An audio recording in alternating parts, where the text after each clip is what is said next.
Eu de novo aqui, Lucila Simão, CEO do Instituto Fenasbac, em mais uma entrevista, mais um bate-papo com um especialista, amigo, mentor do Instituto Fenasbac, que vai conversar com a gente sobre ESG e Green Bonds.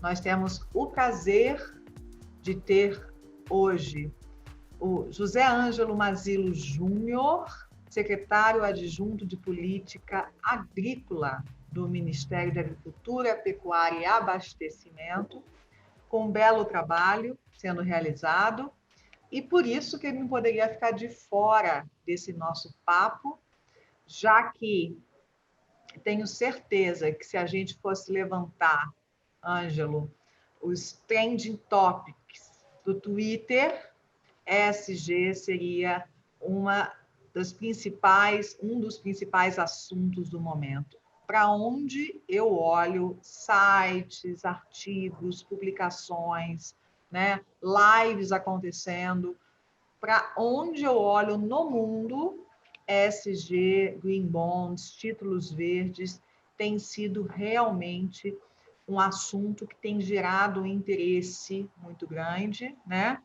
E que tem aí mobilizado tanto as organizações do agro ou não agro, o mercado financeiro, os investidores, né, e os consumidores.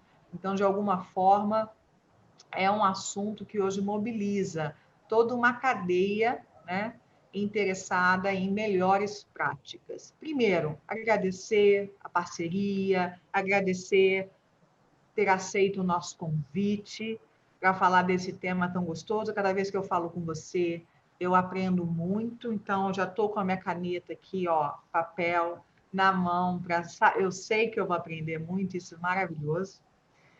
Obrigada. E antes de passar para você se apresentar, para a coisa ficar mais informal ainda, eu abro com uma afirmação. No caso do agronegócio brasileiro, ESG é diferencial, é um diferencial. No caso do agronegócio brasileiro, o ESG é e se torna cada vez mais um diferencial. Vamos ver se você concorda e se a gente vai conversar sobre isso. Então, por favor, Ângelo, se apresente, muito bem-vindo, bem-vindo ao IF Academy, essa plataforma de conteúdos relevantes, onde nós colocamos a voz, a fala, na mão de vocês, quer dizer, nas pessoas da vida real, líderes da vida real, que podem realmente relatar a experiência real de fazer as coisas acontecer em qualquer organização ou em qualquer país, dentro de um órgão como hoje você está lotado. Bem-vindo. Prazer estar aqui. Eu adoro meu trabalho, sabe? Eu gosto de desenvolver mercado, gosto de ver os negócios acontecendo, melhorar os ambientes de negócio do nosso país. E hoje, a palavra, como você falou, a palavra de ordem é também sustentabilidade. E eu sou formado em engenharia, direito, também fiz um mestrado em finanças, fiz um curso de pós-graduação em economia, muito voltado para o setor público, e trabalhei no Banco Central, né? Trabalho ainda, sou funcionário do Banco Central cedido ao MAPA, na verdade estou trabalhando no MAPA, e no Banco Central a minha vida foi lidar com supervisão bancária, supervisão não bancária, regulação do sistema financeiro, com crédito rural, com o nosso programa de Proagro, que faz as vezes de seguro rural para a produção, né, para a produção agrícola do país, e depois fui convidado para trabalhar aqui no MAPA. E eu gosto muito do assunto de governança. Eu já fiz parte, sou membro do IBGC, mas já fui membro da, da comissão de governança para instituições financeiras, tive que deixar. Hoje, felizmente, me chamaram para ser um dos membros do Conselho de Administração da Conab. Estou exercendo com bastante afinco esse novo desafio de governança.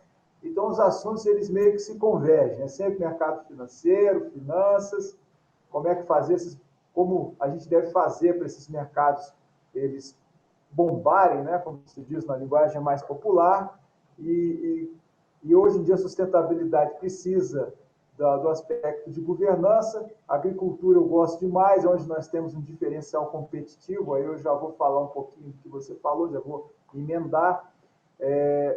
A sustentabilidade, quanto mais se exigir a agricultura sustentável, melhor para nós, sabe por quê? Porque a nossa é inerentemente sustentável.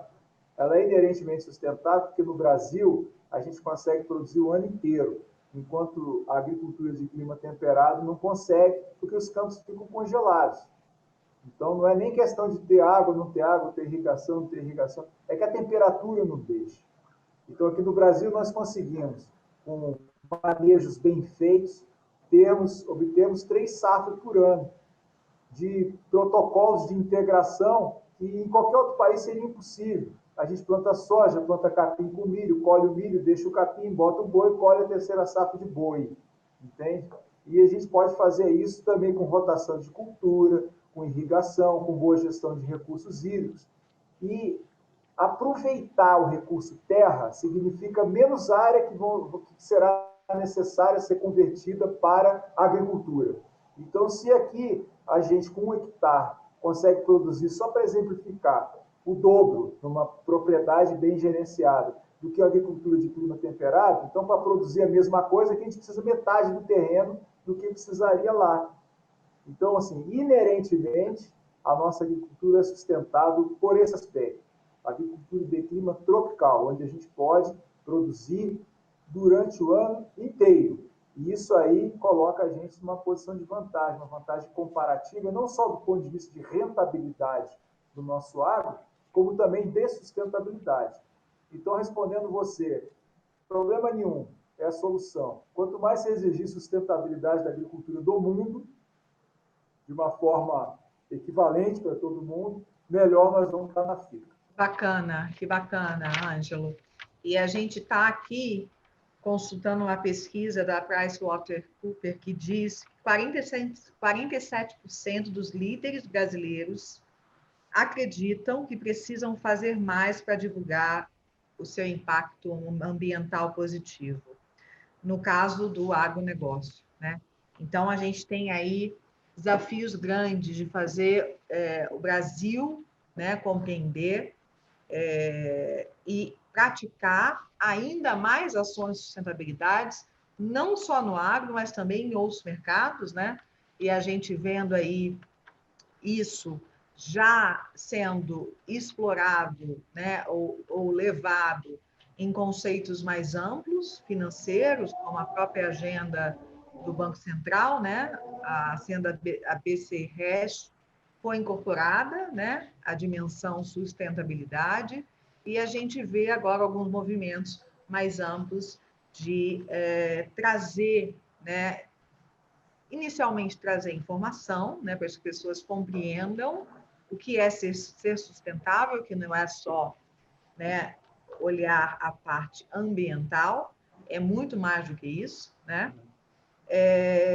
E frente aos desafios de uma sociedade contemporânea acelerada pela pós-pandemia, onde a consciência, né, de que os produtos consumidos, as empresas consumidas, né, pelos serviços, tem que gerar valor econômico e tem que estar aliada à preocupação social, questões ambientais e de governança, né, corporativa.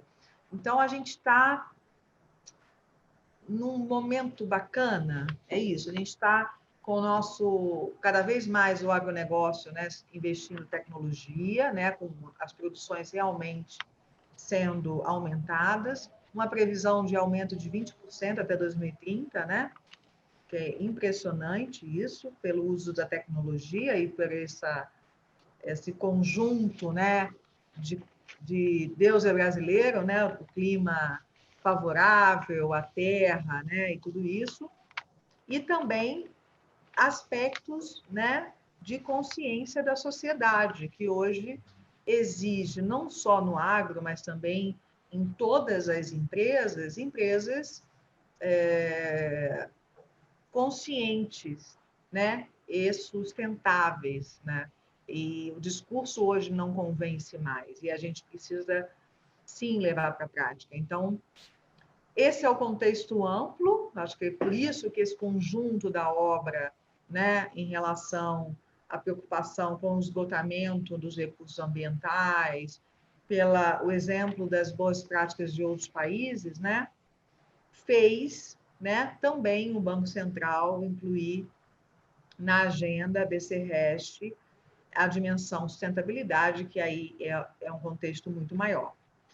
Então, o Banco Central, desde 95, com o marco do primeiro protocolo verde, a instituição vem participando de discussões sobre a disseminação das melhores práticas de sustentabilidade nos negócios financeiros e na economia.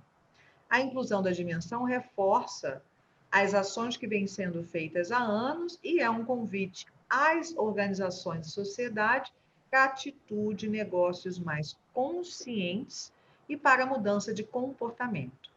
Muito alinhado com o que está acontecendo no cenário mundial, né? Internacionalmente, vários países já estão bem além.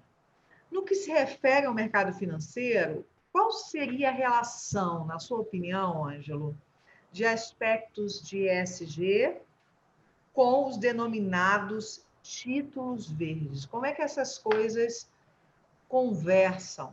Eu vou passar por todos os pontos aí que você mencionou. Eu acho que a gente começa, Lucila, encarando com naturalidade esse movimento em direção à sustentabilidade. Eu explico por quê. Porque isso é um processo que acontece de tempos em tempos, são ciclos que vêm desde a mudança de valores das pessoas e da sociedade, os valores das pessoas, das sociedades e das sociedades evoluem com o tempo e acaba inexoravelmente se refletindo no mundo contratual, nas leis, nos regulamentos, até chegar ao mundo empresarial, onde está o crédito, que demanda crédito, onde estão as transações financeiras. Eu dou como exemplo, para tornar isso que eu falei um pouco mais concreto, o processo com lavagem de dinheiro. Eu comecei a minha vida nas finanças com a seguinte máxima: dinheiro não tem carimbo. Então, os bancos operavam no mundo inteiro dessa forma, né? E com o tempo começou a se perceber que o sistema financeiro sendo utilizado para proporcionar lavagem de dinheiro, evasão fiscal, crime e terrorismo. Então, a sociedade começou a reclamar: a gente não quer mais esse tipo de comportamento, a gente não quer mais sistema financeiro, não queremos mais transações financeiras sem carimbo, a gente quer o contrário, a gente quer poder monitorar o trânsito do dinheiro. E a partir daí se desenvolveu, tanto no ambiente legal, nós temos a lei sobre isso, lavagem de dinheiro, o mundo regulatório, e acabou entrando para valer no mundo empresarial, no mundo financeiro, nos mercados financeiros, que hoje precisam atender uma regulamentação de prevenção à lavagem de dinheiro e financiamento ao terrorismo muito robusta, nível mundial também, e isso é uma preocupação muito grande. Também cito a questão da própria governança, o lado de controle das instituições financeiras, porque muitas crises bancárias, fazendo com que os depositantes perdessem seus haveres, começou a suscitar a seguinte necessidade: não dá para os bancos olharem só o lado comercial, eles têm que olhar o lado de controle, de governança. E aí se robusteceu todo um aparato legal, regulamentar e de boas práticas que reforçou esse outro lado das instituições financeiras. E eu citei a governança, porque a governança faz parte, é um dos aspectos das finanças sustentáveis. E agora, junto com a governança, que continua bastante forte para todo o ambiente corporativo, né?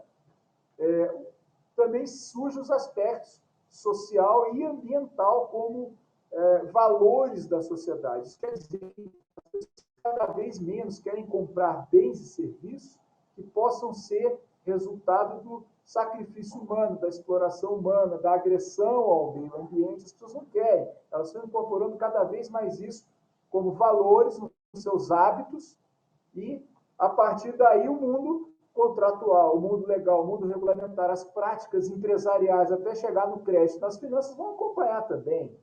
E essa nova onda que a gente vive. Eu, pessoalmente, encaro isso com naturalidade.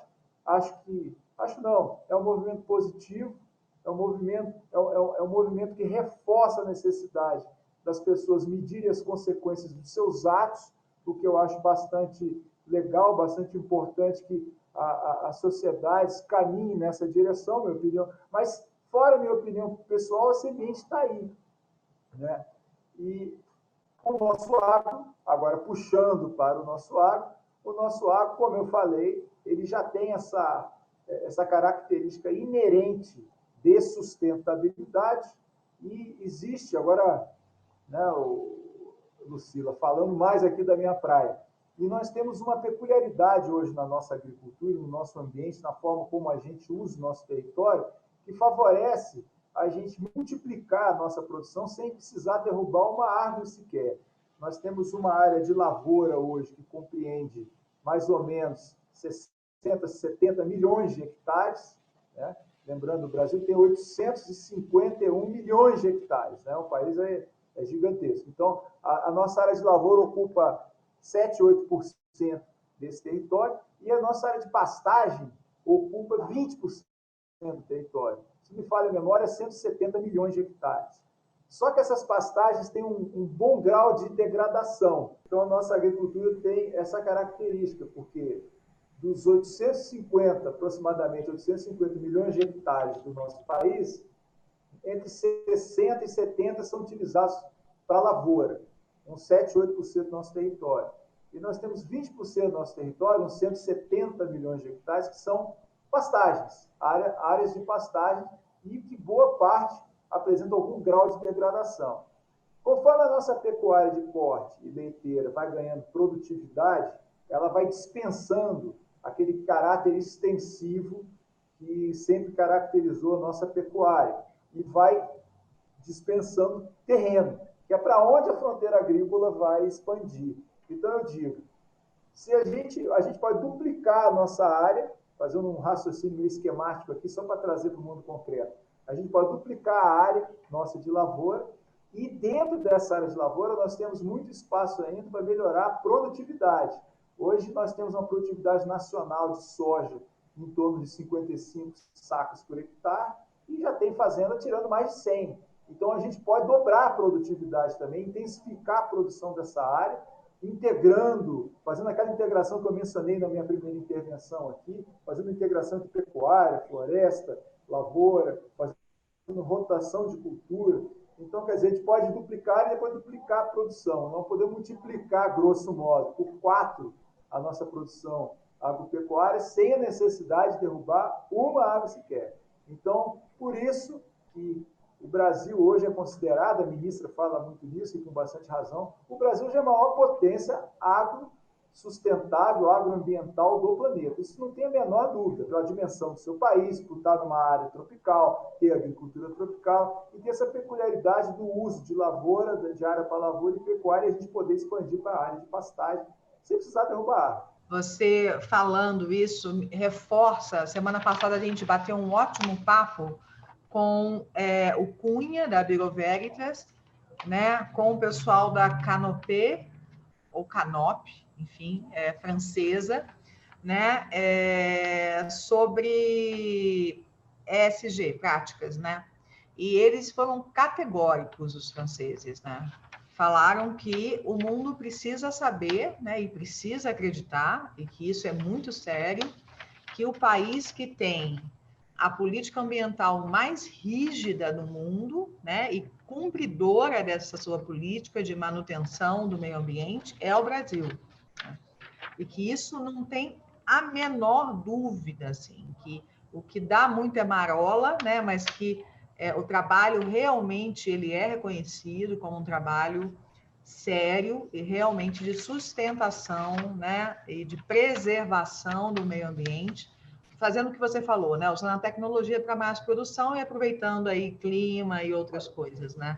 E é interessante a gente ouvir um europeu, né, para mim, que não sou da área, né, a gente fica muito orgulhosa, porque é exatamente esse esforço que a gente vê quando a gente visita o Mato Grosso do Sul, e como o Instituto Fenasbac atua muito com cooperativismo financeiro, que está diretamente ligado, né, ao agronegócios, a gente visita projetos impressionantes, né? Regiões impressionantes, onde a produção, né, e o crescimento, assim, a prosperidade da produção do agro e da exportação, do consumo interno e da tecnologia aportada, né, investimento, impressionantes, assim. O Brasil realmente não conhece. Então, é bom demais a gente entender que né, uma terra fértil,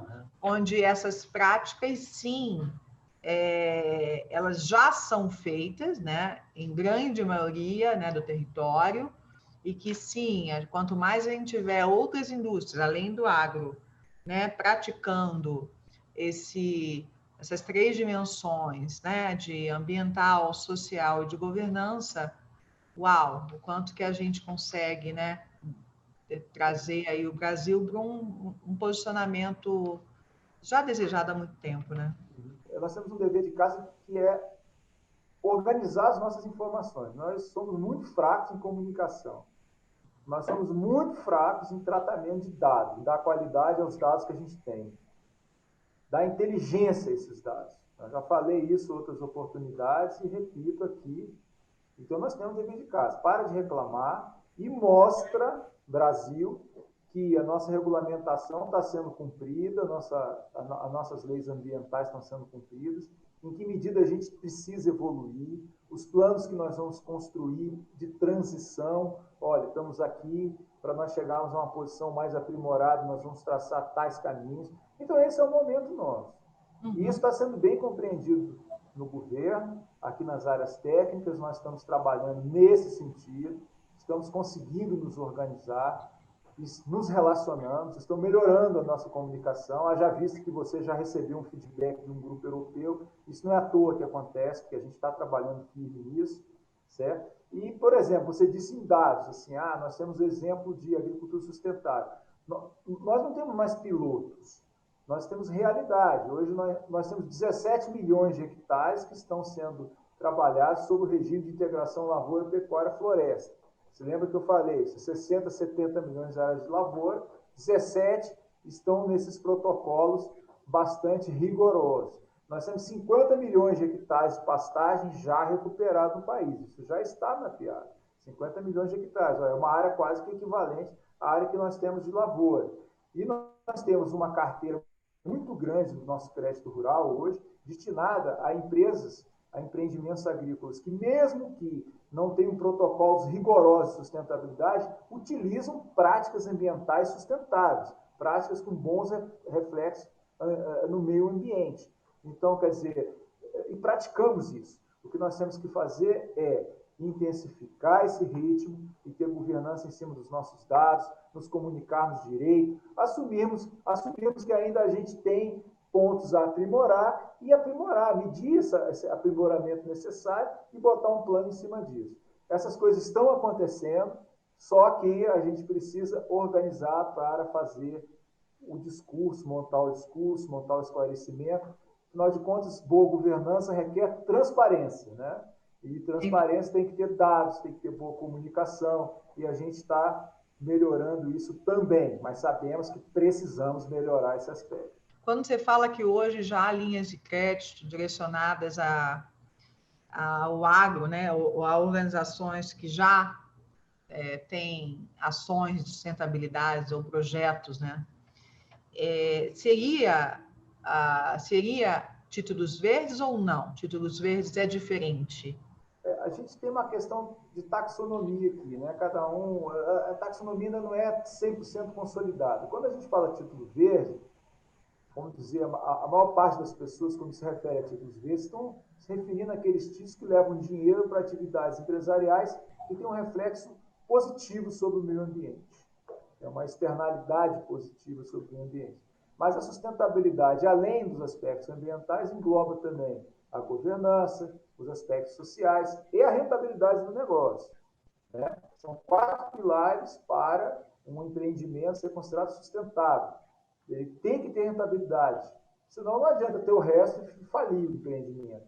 Isso está nas avaliações, inclusive nas formas de avaliar da ONU, né? Existem organismos lá, comitês, que estudam o assunto e tentam sistematizar a forma de pensar, e são esses 4 pilares, certo? Então é isso, viu, Lucila? Deixando esse emaranhado de nomenclatura de lado, título verde é ligado mais ao meio ambiente, sustentabilidade. Além do meio ambiente, tem o lado da governança, o lado social e, evidentemente, a capacidade do próprio empreendimento se sustentar. E quais são os atores envolvidos nesse processo de emissão de títulos verdes? Sem dúvida, o produtor, né?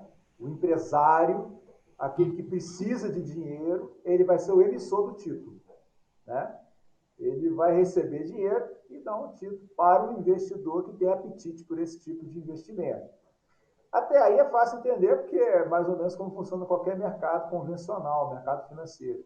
A complexidade maior está na necessidade de haver um protocolo, porque o investidor ele precisa saber que ele está colocando dinheiro, ele está dando crédito para um empreendimento que, de fato, vai ter os efeitos positivos que ele espera, né, de um empreendimento sustentável nesses 4 pilares que eu falei.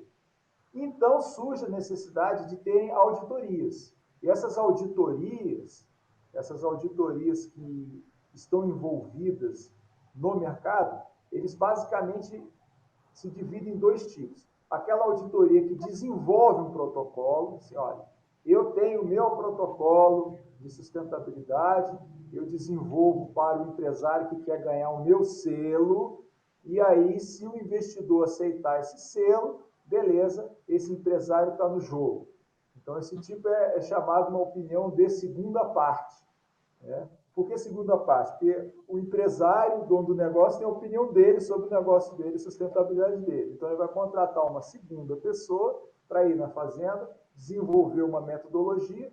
No final, essa segunda parte, essa segunda opinião, é dada para aquele empreendimento que ganha um selo, e aí o investidor, olhando aquele selo, beleza, vou operar, estou acreditando que o dinheiro que eu colocar nesse empreendimento vai para algo sustentável. Então, isso é uma forma. A outra forma é a partir de selos que já existem no mercado, feito por certificadoras. A CBI, a Climate Bonds Initiative, tem a taxonomia deles, e eles dizem, olha, o empreendimento agrícola ou um empreendimento pecuário, para ser verde tem que seguir isso aqui. Aí, ele deu, vamos dizer, a segunda opinião, né? Que não é a opinião do empresário. Só que tem que ir alguém lá olhar. E essas certificadoras, às vezes, eles não têm equipe de campo para ir lá e ver se, de fato, aquele empreendimento está seguindo a própria taxonomia deles. Então, o empresário tem que contratar um terceiro. Aí, a opinião de terceira parte, por exemplo, a Bureau Veritas faz isso, né? Então, esse é o segundo arranjo. O primeiro arranjo, o empresário contrata alguma auditoria, alguma empresa que vai dar uma opinião de segunda parte para eles, né? Que é o caso, por exemplo, da Citauri, que faz isso, ou se não, o produtor vai ter que fazer o seguinte, olha, eu quero o selo da Climate Bonds Initiative, então tem que contratar alguém como da Bureau Veritas, que é uma terceira parte, para ir lá e poder olhar e ver se, de fato, aquele empreendimento está correspondendo aos protocolos de sustentabilidade, né? Bacana, bacana entender que tem toda essa governança, né? Séria também num processo, lógico, né? Porque a gente está, nesse momento, né, querendo colocar o Brasil numa esteira de captação de investimento internacional, cada vez mais, né? E pelo que eu estava lendo, há mais interesse, mais dinheiro olhando para o Brasil do que projetos, né? Então, realmente existe um interesse de investir, de colocar dinheiro internacional para patrocinar projetos verdes, né? Projetos que estejam alinhados com essas 4 dimensões que você falou. que não é só verde, né? Mas também. Uhum. O que você acha que o Brasil já avançou nesse sentido e quais são os pontos fracos nossos, assim? Um ponto positivo, se quiser simplificar, e um ponto negativo. O Brasil, o ponto positivo que eu acho, em termos de captação de recurso internacional, vamos falar um pouquinho do agro, é que a nossa agricultura hoje, ela já produz o suficiente para a nossa população, atende as demandas domésticas, e produz mais metade do que atende a nossa necessidade doméstica é o excedente que ela exporta. Então, de 100% do que a gente produz, 1/3 a gente exporta. É o nosso excedente. E o mundo, por sua vez, os países mais pobres, os países que estão se erradicando a pobreza, a população tem comido cada vez mais e tem comido comida de uma qualidade melhor, né? E isso não vai voltar. E essa demanda, ela está aquecida e vai continuar assim por muito tempo. Os países, por exemplo, do leste asiático, da China, Índia, né? Eles estão cada vez mais consumindo e vão querer, eles vão passar a comer carne. Tá? Indonésia, são países bastante populosos, Paquistão. E quem tem que produzir isso, quem tem condição de produzir isso de forma sustentável, do ponto de vista ambiental, como eu falei, é o próprio Brasil. Então, assim, é muito promissor, são muito promissores os mercados internacionais para o nosso agro. A gente vai bater recorde após recorde. Nós hoje já somos o segundo maior exportador de alimentos do mundo. Em junho passado agora, nós batemos recorde de novo. Nós exportamos 12 bilhões de dólares. Outro recorde batido. Se a gente anualizar isso, a gente exporta mais do que 140 bilhões de dólares por ano em gêneros. E isso vai continuar acontecendo. Né? E a nosso agro, para atender essa demanda dentro da nossa vocação, ela vai ter que expandir, vai ter que converter área de pastagem em lavoura, vai ter que melhorar os métodos de produção. E isso demanda investimento, isso demanda capital. Então, nós temos uma demanda, que eu diria que é um ponto positivo, firme para isso. Nós temos tecnologia para convencer os investidores a investirem aqui, os investidores que têm apetite por investimento sustentável aqui. Porque a Embrapa desenvolve protocolos seríssimos. Nós temos programas aqui de bases científicas bastante parrudos, como é o nosso RenovaBio, como é o nosso CBio. Nós temos protocolo da carne carbono neutro. Nós vamos fazer tudo carbono neutro. O leite carbono neutro. A soja carbono neutro. Então, tudo isso é possível fazer aqui em base científica, que é baseada em critérios consistentes e verificáveis. Né? E isso é bom para o investidor. Então, todo esse arcabouço é o nosso lado positivo.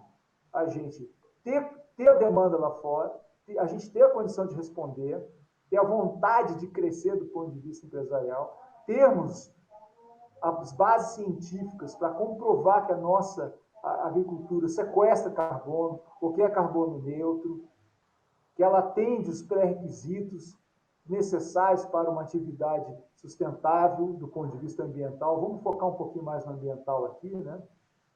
Então, esse é o lado positivo. E o nosso empresário da porteira para dentro, se você perceber, você comentou, o Brasil tem clima, tem água, é verdade. Quando você falou solo, eu até ri, porque o nosso solo é muito pobre. A gente precisou construir o solo do nosso país. A gente precisou adaptar as atividades, a agricultura de clima temperado para o clima tropical. A gente precisou adaptar as variedades todas elas. Soja não dava aqui, soja dava só em clima temperado, e adaptamos aqui. Estamos fazendo isso agora com trigo e com vários outros gêneros. Então, a gente, do ponto de vista tecnológico e dentro da porteira, a gente dá nosso jeito, viu, Lucila? O que está faltando agora é fora da porteira. Então, nós temos problemas de infraestrutura, que estamos conseguindo andar muito bem com isso, logística, armazenagem, e os mercados financeiros nossos ainda precisam ter um banho de loja. Nós ainda temos uma visão de muito controle em cima da atividade empresarial, especialmente da atividade financeira. Só que como nós estamos hoje no mundo digital, a gente precisa jogar as finanças inteiras do nosso país todas as transações, todos os negócios jurídicos, toda a publicidade de negócio jurídico, que eu me refiro que os cartórios fazem, no mundo digital. Cartório tem que ir para o mundo digital, mas tem que ir de forma integral. Não adianta assim, eu tenho um cartório que está, outro que não está. Acabou, você quebrou as pernas do sistema. Então, assim, quando a gente registra garantia, tem que estar tudo nas registradoras. As registradoras supervisionadas, autorizadas pelo Banco Central, as infraestruturas de mercado financeiro dedicadas a registro de ativos. E nós temos a melhor tecnologia do mundo. E até passar batido nisso. Então, esse é outro ponto positivo. O nosso sistema de pagamentos aqui no Brasil, ele é o melhor do mundo. O nosso sistema de registro é reconhecidamente o melhor do mundo. Então, nós temos que aproveitar essa tecnologia que nós já temos, digitalizar tudo. Nós temos que fazer isso a toque de caixa. E, para isso, quem faz a lei, o legislativo, os reguladores, precisam batalhar para que a gente entre nesse mundo 100% digital. O dia que fizer isso, o mundo é nosso. Estamos no caminho, sem dúvida nenhuma. A gente percebe esses esforços, essas ações, né? Precisamos colocar mais velocidade, né? Porque, sem dúvida nenhuma, a demanda está maior. Uhum. O mercado brasileiro de títulos verdes movimentou 1,2 bilhão de dólares em 2019. Quase 6 vezes mais que o registrado no ano anterior, né? Que foi de 209 milhões, de acordo com o monitoramento da CBI, né? Quais são as expectativas para os próximos anos, assim? Como é que você acha que vai ser essa... Tudo bem, tem essa estruturação que é necessária, mas já tem uma demanda, o interesse do investidor internacional no Brasil, um reconhecimento da seriedade da manutenção do meio ambiente, né?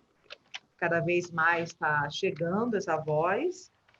Como é que você vê assim os próximos anos em relação a realmente a emissão de títulos verdes?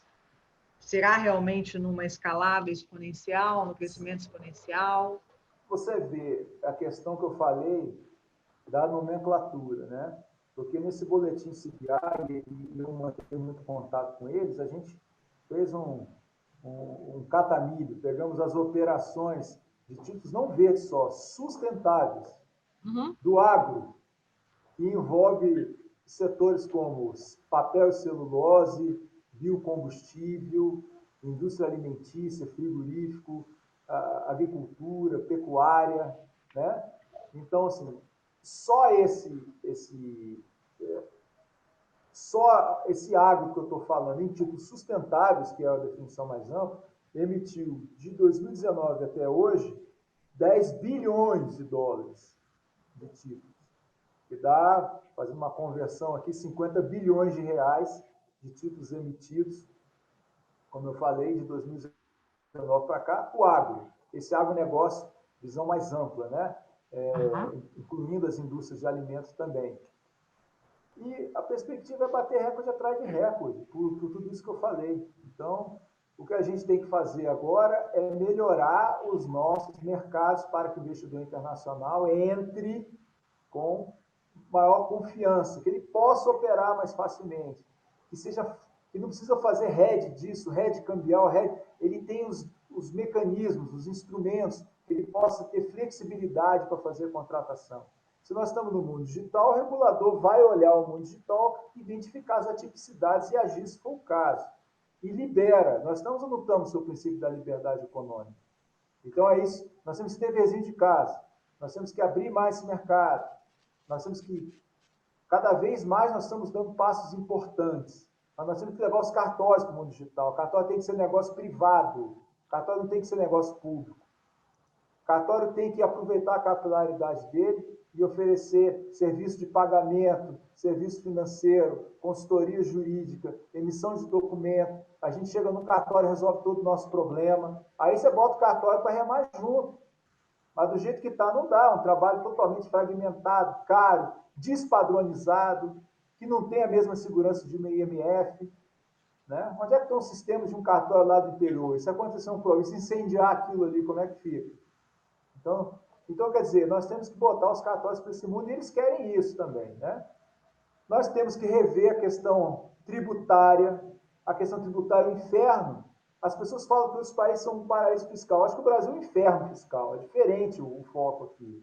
Então, o investidor tem assimetrias tributárias que precisam ser corrigidas. Se o investidor estrangeiro não bota dinheiro aqui, então nós temos que fazer uma racionalização tributária para que fique fácil operar no nosso país. Então, a gente cumprindo esse dever de casa, libera o mercado, cria os instrumentos que precisam ser criados, acerta a parte tributária do investidor internacional e essa parafernália de registro público aqui que precisa resolver. A gente fazendo isso, Lucila, como eu já falei, repito, o mundo é brasileiro. Nesse cenário, né, hoje, a gente vê, né, na verdade, a primeira vez que eu ouvi falar em Green Bonds, confesso, foi numa live entre os ministérios e o Banco Central. Tereza Cristina estava, a ministra Tereza Cristina, né, o ministro da Fazenda, se não me engano, e também o Roberto Campos Neto, presidente do Banco Central, e outras pessoas falando sobre Green Bonds, né? E me chamou a atenção, eu, a partir dali, encasquetei que a gente tinha que se aprofundar, né? Fazer uma imersão nesse tema, porque é exatamente a atuação do Instituto Fenasbac hoje, né? Olhar para o mercado, entender qual é o nicho ou qual é o espaço que a gente tem de contribuição para acelerar, né, o crescimento, a sustentação dos negócios no mercado brasileiro.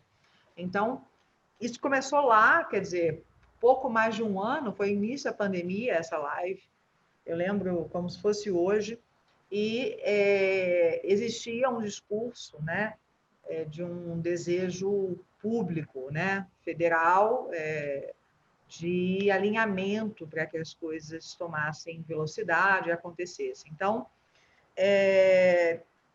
com o apoio do Banco Central, o Banco Central hoje, né, já digitalizou muita coisa, né?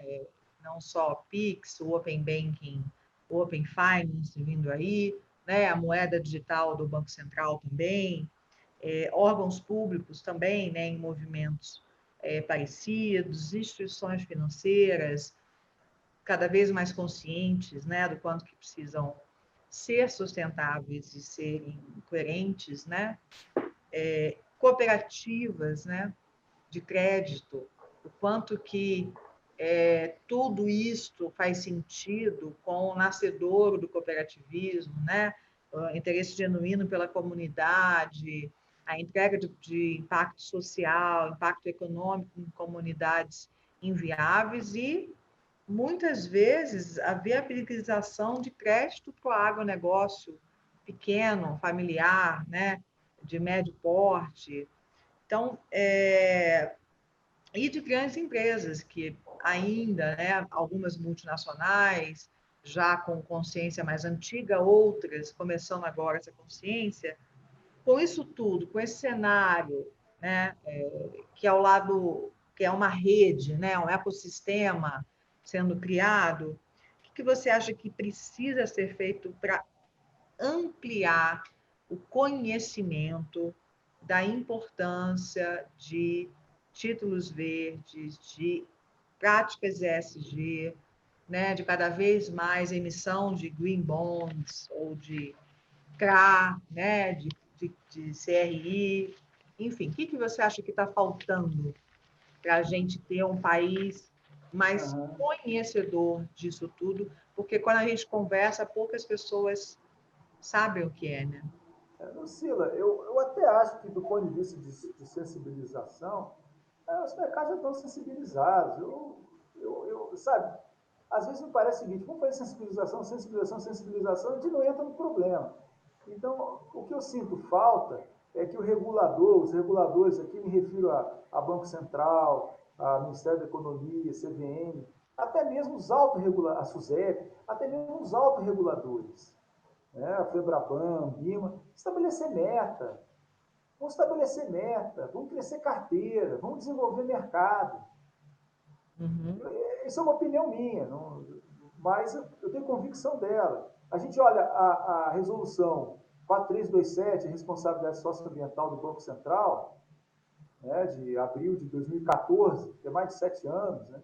Ela é uma resolução muito preocupada em dizer o seguinte: ó, banco, vocês têm que tomar cuidado com os riscos socioambientais. Se vocês não tomarem cuidado, então vocês vão estar sujeitos a sanções administrativas. Você tem que eleger um diretor responsável e tal. Ah, mas onde é que está o desenvolvimento do mercado aí? Eu não estou também criticando só o Banco Central, mas eu sinto falta. Por exemplo, onde é que está o regulamento que induz economicamente isso? Nós podemos ter regulamentação compulsória, mas sem entrar no mérito. A gente pode ter uma regulamentação voluntária, mas uma regulamentação voluntária baseada em incentivo. Qual é o incentivo regulatório que hoje os agentes econômicos têm para entrarem nos mercados sustentáveis? O que eles ganham com isso? Qual a vantagem que eles têm? Isso está sendo pensado? Então, sim, a despeito das coisas boas que o Banco Central faz e outros órgãos fazem, eu sou um verdadeiro fã do PIX, do Open Bank, da forma autônoma como o presidente do Banco Central pensa. Sou fã mesmo, defendo mesmo. Mas a casa, o regulador, fora também do Banco Central, eu sou funcionário ainda do Banco Central, conheço a casa intimamente, conheço a CVM, conheço o Ministério da Economia. Nós ainda temos que dar esse passo além, o passo de, além de olhar o lado da estabilidade dos mercados, o lado onde eles precisam ser desenvolvidos, e desenvolver esses mercados. Onde é que estão esses incentivos? Desculpe me repetir aqui. Onde é que estão as metas? Onde é que a gente acompanha essas metas e diga, realmente estamos indo para um sistema financeiro, mercado de capitais, as finanças do país, para o mundo verde? O que nós estamos fazendo e qual é o resultado dessas políticas? Então, eu sinto falta disso. Né? E é lógico que o senso de urgência é máximo, porque as oportunidades no mercado mundial, nos mercados mundiais estão aí. Acabei de falar da demanda para o alimento, a capacidade do Brasil de atender isso tudo com sustentabilidade. E quanto melhor a gente tiver, quanto mais fluido, com mais fluidez, naturalidade, expertise a gente tiver nessas finanças, mais a nossa economia, a nossa sociedade vai poder tirar proveito disso. Então, eu, como uma pessoa que sou contratado pela sociedade para melhorar, para não achar que nunca está nada perfeito, evidentemente, eu sou guiado por isso, por essa vontade de ver as coisas funcionando cada vez melhor, e acho que os reguladores, e autorreguladores também, a FEBRABAN, a BIMA, onde é que estão as métricas deles? Onde é que estão as metas? Quanto de carteira cada instituição tem que ter? Onde é que está o ranking das instituições mais verdes? Ou seja, isso não tem nada mensurado. Então, disso eu sinto muita falta, Lucila. Mas tenho certeza que na toada que as coisas estão indo, em breve nós já vamos estar nadando de braçada no mundo das finanças verdes. Sem dúvida nenhuma, né? A gente tem muita esperança, muito alinhada aí a sua fala. O Instituto Fenasbac, como é vinculado à Federação de Servidores de Associações do Banco Central, né? Associações de Servidores do Banco Central, e tem origem no Banco Central, a gente é absolutamente alinhado a toda a agenda do Banco Central e a tudo que a gente pode colaborar, né, no mesmo sentido, né? Então, sem dúvida nenhuma, você me deu, inclusive, vários insights, né? A gente coordena o LIFT, e eu vou agora mesmo falar com o Rodrigo, que é um dos coordenadores do LIFT, junto com o Banco Central, Rodrigo Henriques, nosso líder de inovação. Por que não, né? Vou até dar uma olhada, porque foram, acho que, 11 projetos selecionados nesse ano para o LIFT, e os projetos precisam sempre estar vinculados à agenda do Banco Central. E tem a sustentabilidade lá, né? A gente precisa fomentar que nas próximas versões a gente tenha mais projetos, né, vinculados a essa sustentabilidade, a regulação voluntária, a digitalização, né, e a integração desse ecossistema digitalmente, tem que ser digitalmente, é o que você falou, não tem como não ser, né? E hoje a gente tem tanta tecnologia de blockchain, tantas coisas que já funcionam, né? Por que não? Então, tenho certeza que a gente é um braço também que vai colocar esforço para que a gente consiga mobilizar esses atores, né? Essa é a intenção da criação da unidade de negócio ESG no Instituto.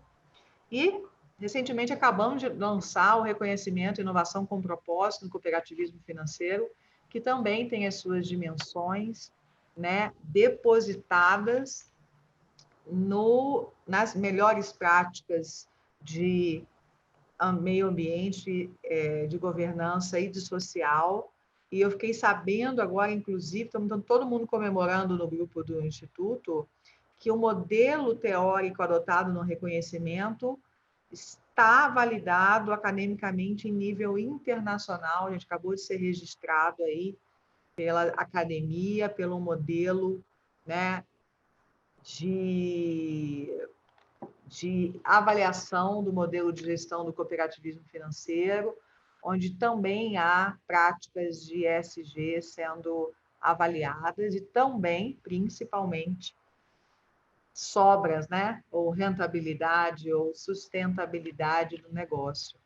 Então, eu fico muito feliz de ouvir as coisas boas que já estão acontecendo, o quanto que a gente evolui. Fico muito instigada e dá vontade de se levantar da cadeira agora e a gente começar a mobilizar, né, esse grupo de atores que precisam, sem dúvida nenhuma, dar um passo à frente, né? Mas que a gente seja um instrumento, né, Ângelo, facilitador, que seja um instrumento de geração de conexão para que a gente ganhe velocidade e não perca o timing, né? Então, sem dúvida nenhuma, a gente está hoje, né, com um grupo de especialistas do Instituto se dedicando bastante a esse intercâmbio, né, com outros países, com as práticas, com essas instituições sérias que você citou, Bureau Veritas, CBI, né, e outras, e dentro do Banco Central com o LIFT, fomentando projetos de inovação, quer dizer, com novas tecnologias, né, que consigam atender à agenda de sustentabilidade. Então, tenho certeza que não só isso vai ajudar, mas se todo mundo se mobilizar nesse sentido, a gente daqui a um ano, né, se a gente marcar um papo novo, a gente vai ter evoluído muito. E não só em números, né? A gente não está avaliando o resultado, né, do mercado brasileiro em títulos verdes só em movimentação, né, de bilhões de dólares, mas sim no quanto de entrega de valor para o cidadão, para o nosso país, o quanto de preservação ambiental, o quanto de mais gestão transparente, práticas, né, de tomada de decisão mais conscientes e ágeis, inclusive para dar conta da transformação do mercado, né, mundial. Então, o Brasil precisa, né, dessas práticas para estar realmente competitivo, como o agronegócio está, né, em relação ao mundo. Então, muito obrigada, eu queria agradecer demais esse papo, a gente ficaria aqui falando, tenho certeza, mais 2 horas, mas a gente marca um outro dia, um outro tema complementar, porque eu sei que você tem muito conteúdo para trazer para a gente, né? E eu tenho certeza que os nossos parceiros, não só do cooperativismo financeiro ou do mercado, que vão consumir esse conteúdo, vão sair daqui, dessa escuta, com muito mais compreensão desse mundo ESG, de títulos verdes, né? E da grade de oportunidades e desafios que as nossas instituições têm e chamar o cooperativismo financeiro para essa briga com a gente, né? Chamar o cooperativismo financeiro para vir, sim, e essa já é uma agenda nossa, para vir ser um agente também transformador, né? Para poder viabilizar ainda mais o que já se viabiliza, o desenvolvimento de projetos vinculados a taxonomias, né, sustentáveis no nosso país. Então, eu fico muito feliz, saí aprendendo uma opção de coisas, não falei, que eu não conhecia, anotei aqui uma opção de informações ricas. E, Ângelo, parabéns pelo belíssimo trabalho. Não tem uma vez que eu falo com você que você não fala com essa paixão, com essa força, essa energia de transformação, né? A força está nos seus olhos, está na sua fala. Eu tenho certeza que os times que trabalham com você, eles são afetados positivamente por essa sua onda, né? Quem dera. Então, eu fico muito feliz da gente ter servidores públicos, né? Com esse posicionamento, com essa vontade de fazer a diferença. Fico muito orgulhosa, né? E a gente tem no Brasil pessoas como você, mobilizadoras, né? Disponíveis para realmente fazer acontecer. Parabéns pelo belo trabalho, parabéns por ser, né? Fazer parte da nossa federação, por ser um servidor do Banco Central. Parabéns pelo trabalho do MAPA e vamos juntos. Conte com o Instituto Fenasbac, conte com a Fenasbac, que a gente puder fazer para acelerar esses entraves, né? A gente está junto nessa. Muito obrigado, Lucila. Eu que agradeço. Retribuo a gentileza das suas palavras, porque também vejo na Fenasbac uma instituição bastante aguerrida, uma instituição que persegue seus objetivos, que está cada vez mais focada, cada vez mais entregando bons resultados, tanto na inovação financeira quanto nas finanças verdes. Vocês são os responsáveis aí por boa parte dessas entregas que estão ocorrendo, e eu, de minha parte, como você mesmo falou, estou disponível. Não só para você, para as pessoas que quiserem conversar comigo. Acho que a forma mais fácil de me contactar é no LinkedIn. Então, quem quiser, eu estou lá, atendo todo mundo. O objetivo aqui é fazer esse ambiente de negócios que a gente precisa acontecer. O caminho é claro. É como você falou, uma dose de esforço, né? Mas energia é o que não falta para nós, né, Lucila? Muito obrigado. Não falta. Falta no final do dia, né? Mas durante o dia, durante o trabalho, encarando um desafio, mas não falta mesmo, né? Isso aí. Que bom, obrigada. E Salmão, a gente vai ajudar, né, no vídeo a colocar todos os contatos de mídias sociais do Ângelo para que as pessoas consigam acessá-lo, porque da mesma forma que ele tem essa boa vontade de responder nossas perguntas, ele responde, né, a qualquer dúvida, esclarecimento, e para se conectar também com outras instituições, né, cooperativistas de crédito ou de outros mercados que queiram saber mais sobre... Eu até gostaria de falar que eu, no Banco Central, fui o chefe da supervisão, dentre outras instituições, das cooperativas, né?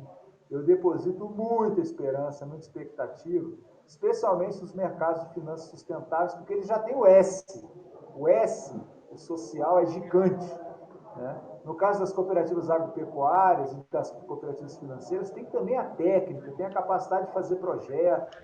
Então, estão ali, ó, estão na bica para também nadar de braçada nesses novos mercados. Então, o recado que eu gostaria de deixar para eles, como um entusiasta que sou do processo cooperativismo. Com certeza, Ângelo. Obrigada. Recado dado, né? E eles com certeza irão ouvir, escutar com muito apreço, tá bom?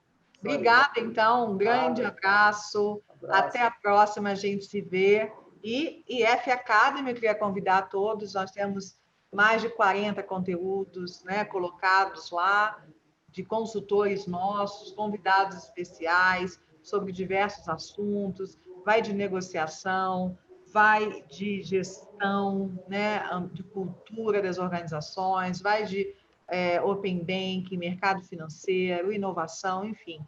Então, acessem a plataforma e aproveitem o aprendizado, que, aliás, é a única coisa que a gente consegue, né, acumular conhecimento. Muito obrigada, Ângelo. Fica bem e até a próxima. Tchau, tchau. Tchau, pessoal.